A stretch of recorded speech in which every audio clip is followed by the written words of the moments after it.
So sekarang sementara kita orang tengah berjalan turun, kan? Kita akan layan borak-borak jap, okey? Dia macam podcast sikit lah. Okey lah, okey. Ni sekarang semua kita lelaki je kan. Korang rasa pilihan tu penting tak nak bawa? Pilihan rider. Susah nak cakap lah.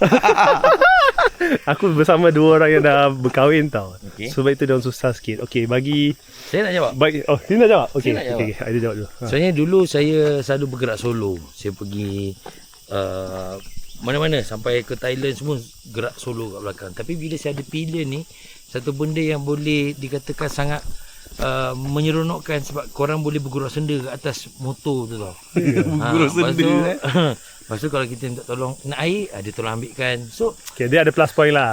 Plus point. Okay, tapi kalau macam nak pergi tempat untuk macam macam very sudden benda macam cepat sikit, macam in hari ke atau tempat kau nak check in ke apa, bagi aku dia macam susah sikit sebab kau kena tunggu partner kau. Betul.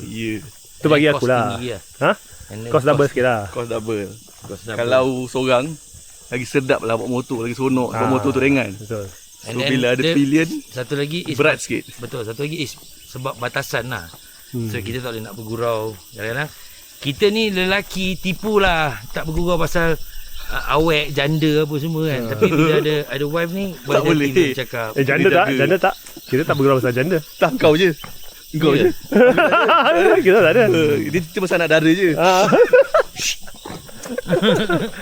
Okay lah, tu lah bagi aku. Aku rasa pilihan atau non-pilihan pun is very subjective, it depends. Tapi macam what Daniel cakap betul lah. Kalau you seorang senang sikit, and then bagi I kalau seorang bila bawa motor, your responsibility is just yourself. Betul. You tak payah macam more conscious. Bila you bawa pilihan, you akan rasa more lebih berhati-hati. Because you bawa orang belakang tau. Betul. Kau bawa anak orang. Dua orang tak boleh nak laju sangat. Nanti kan slow sikit.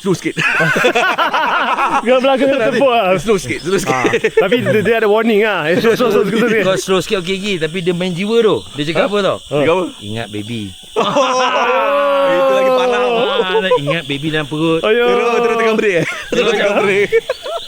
Terus mesti kau macam stop sekejap. Ya, dia macam aduh potongnya. Okay, so next question. Dia cerita pasal riding gear. Riding gear, okay. Riding gear kalau Harley kalau tengok Harley kan, kebanyakannya pakai stern. So daripada segi safety, patut kita pakai stern ke ataupun kita pakai helmet yang proper? Proper lah. Dia cakap proper, kopi kau tak pernah pakai proper. Saya ada helmet proper tapi dah bergabung. Bila kau nak beli helmet? Kata nak beli helmet aku nak jual murah Sebab sekarang ni saya dengar cerita ada orang tu nak adakan saya punya wedding kan. Sedangkan saya helmet. So kalau siapa orang tu? Kalau korang hadiahkan aku helmet yang warna putih tu, bunga telur tu. So aku rasa macam kau telah menyelamatkan aku. Oh ya. Tapi macam tapi kalau nak bagi tu macam beribu helmet tu. Susah sikit lah nak bagi. Tapi kau kena ingat, kau jangan makan riba. Kau beli buat apa? Itu rezeki. Nak macam mana dapat jackpot. Tapi okay, going back to the question, tapi aku rasa pakai full face atau pakai proper helmet is way better lah. Betul. Macam I kalau short distance I pakai stern. Tapi kalau if I go to long distance I akan pakai tapi guys, problem dia bila korang pakai helmet full face ataupun helmet yang safety ni selalunya mahal lah kan. So korang tak boleh tinggal atas motor. Tu yang tak best tu. Betul, kau kena bawa lepas tu dia bulky lah. Kalau helmet stern kau tinggal je atas motor. Macam helmet stern aku biar je mana bukan aku punya. Hilang pun tak kisah. Yelah sebab helmet dia helmet aku.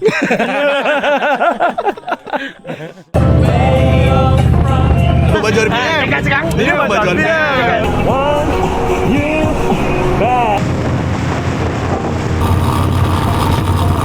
Let's go Warriors, let's go. Yeah.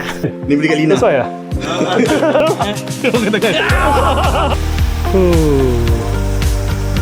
Aduh. Diorang ni semua diorang ni semua kaki pendaki.